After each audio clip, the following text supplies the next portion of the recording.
दोस्तों, आप सभी जानते हैं कि 14 अक्टूबर 2024 यानी सोमवार को अश्विन महीने की एकादशी तिथि पड़ रही है।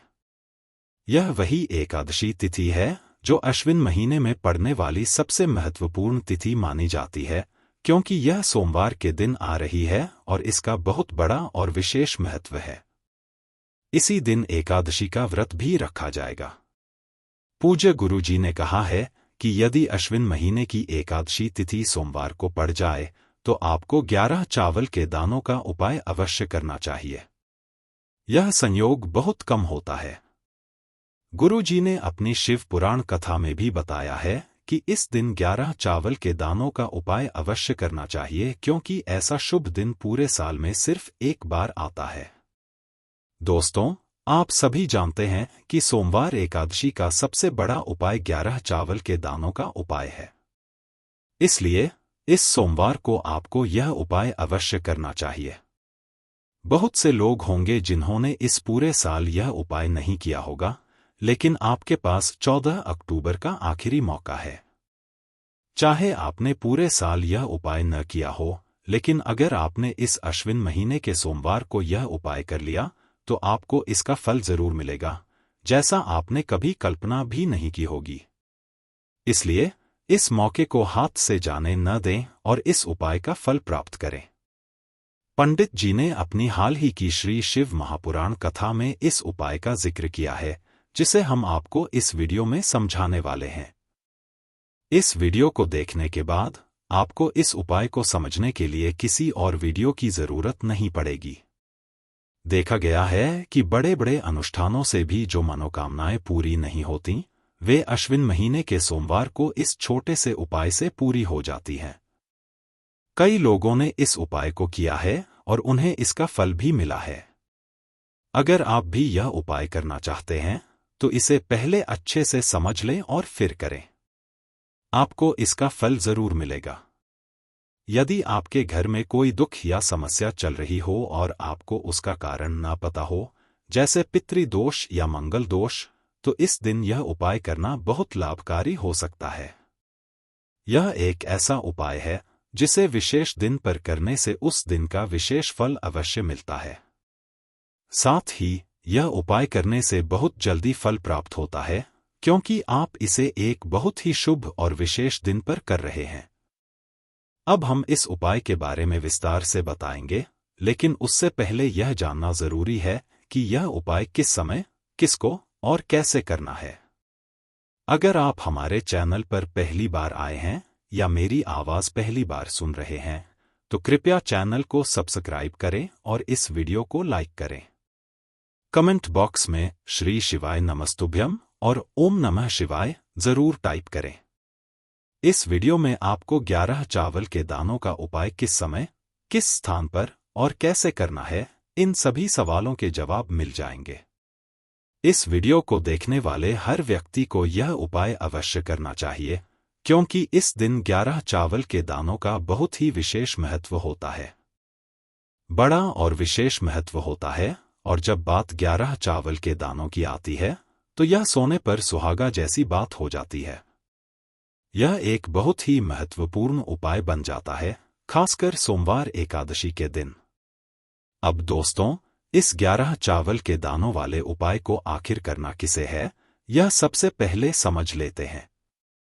देखिए, घर की बड़ी माताएं और बहनें, उनमें से कोई भी एक इस उपाय को कर सकती हैं। और यदि आप चाहें तो अपने घर के सभी सदस्यों को भी यह उपाय करवा सकते हैं। अगर किसी व्यक्ति की कोई व्यक्तिगत मनोकामना है या वह अपनी किसी समस्या के समाधान के लिए यह उपाय करना चाहता है, तो वह खुद भी यह उपाय कर सकता है। इसके अलावा यदि कोई ऐसा है जो पूरे घर परिवार की सुख शांति के लिए यह उपाय करना चाहता है, तो वह भी कर सकता है, इसमें कोई दिक्कत नहीं है। मतलब, यह उपाय हर व्यक्ति अपने लिए भी कर सकता है और पूरे घर के लिए भी घर की बड़ी माताओं या बहनों में से कोई एक यह उपाय कर सकती है। यदि घर में माताएं या बहनें उपस्थित न हों या वे यह उपाय न कर पा रही हों, तो घर का कोई बड़ा सदस्य भी इस 11 चावल के दानों का उपाय कर सकता है, चाहे वह पुरुष ही क्यों न हो। इसमें भी कोई दिक्कत नहीं है। अब दोस्तों, यह 11 चावल के दानों वाला उपाय हमें कहाँ करना है? हमें इसे शिवजी के मंदिर में जाकर करना है। कई लोग पूछते हैं कि क्या यह उपाय घर पर किया जा सकता है? तो इसका उत्तर है कि नहीं, यह उपाय घर पर नहीं किया जा सकता। इस उपाय को करने के लिए आपको शिवजी के मंदिर जाना ही होगा। अब दोस्तों, अगला प्रश्न यह आता है कि यह उपाय हमें किस समय करना चाहिए, सुबह या शाम के समय? तो देखिए, इस उपाय को आप सुबह के समय भी कर सकते हैं और शाम के प्रदोष काल में भी कर सकते हैं। अगर आप पूछें कि सबसे उत्तम समय कौन सा रहेगा, तो हम यही कहेंगे कि यदि आप इसे सुबह करें तो यह ज्यादा बेहतर होगा। हालांकि शाम के प्रदोष काल में भी इसे करने में कोई परेशानी नहीं है। अब दोस्तों, अगली सबसे महत्वपूर्ण बात यह है कि अगर हम यह उपाय सुबह कर रहे हैं तो इसे कितने बजे से कितने बजे तक करना चाहिए, और अगर हम इसे शाम के प्रदोष काल में कर रहे हैं तो इसे किस समय करना चाहिए? तो देखिए, सुबह जितनी जल्दी हो सके इस उपाय को करने की कोशिश करें। अगर किसी कारण से देर हो जाए तो आप इसे 10 या 11 बजे तक भी कर सकते हैं, परंतु 12 बजे के बाद इसे न करें। इस बात का ध्यान रखना जरूरी है। अब अगर शाम के प्रदोष काल की बात करें तो प्रदोष काल का समय शाम 6 बजे से शुरू होता है, यानी शाम 6 बजे से लेकर 7 बजे तक का समय प्रदोष काल होता है। हालांकि मौजूदा मौसम के अनुसार शाम देर से होती है, इसलिए आप इस उपाय को 7 या 8 बजे के बीच भी कर सकते हैं, यानी शाम 6 बजे से रात 8 बजे तक आप कभी भी यह उपाय कर सकते हैं। इसमें कोई दिक्कत नहीं है।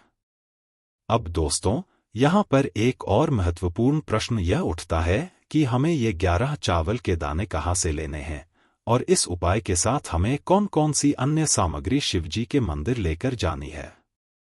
तो सबसे पहले यह जान लें कि 11 चावल के दानों के साथ आपको पूजन सामग्री भी ले जानी है।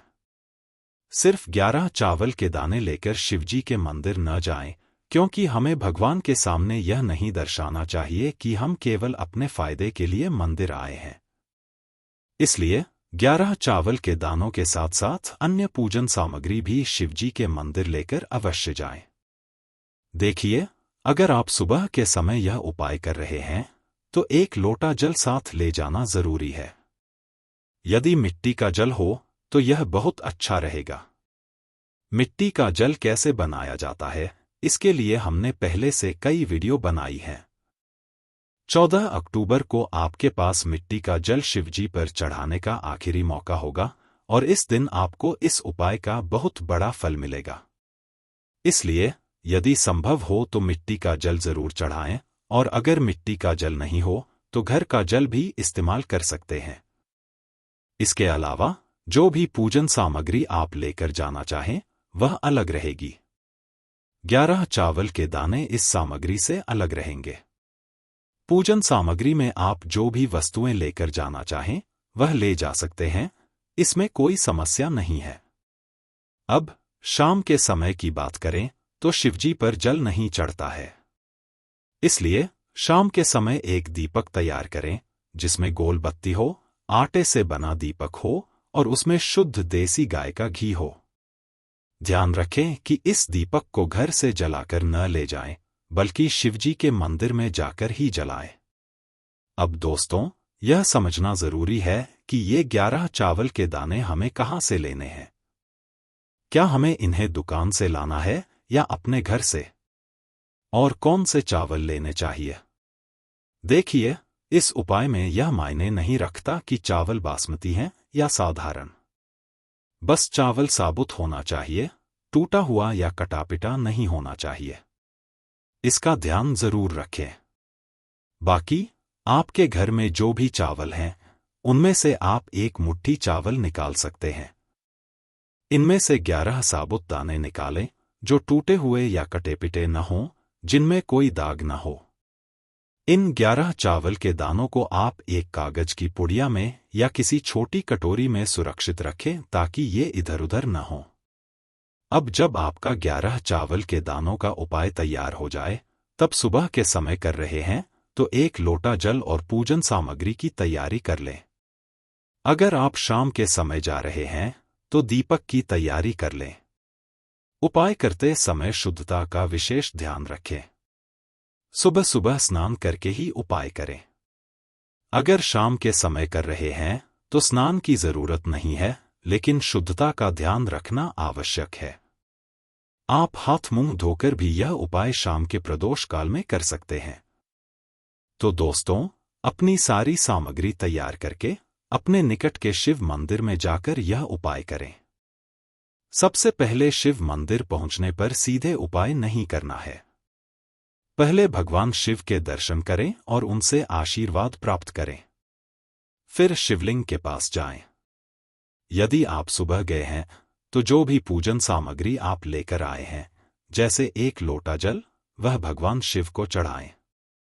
पहले जल चढ़ाएं, फिर बाकी पूजन सामग्री अर्पित करें। अगर आप शाम के समय यह उपाय कर रहे हैं तो अपने साथ लाया गया दीपक, जिसमें गोल बत्ती हो और शुद्ध देसी गाय का घी हो, शिवलिंग के पास जलाएं।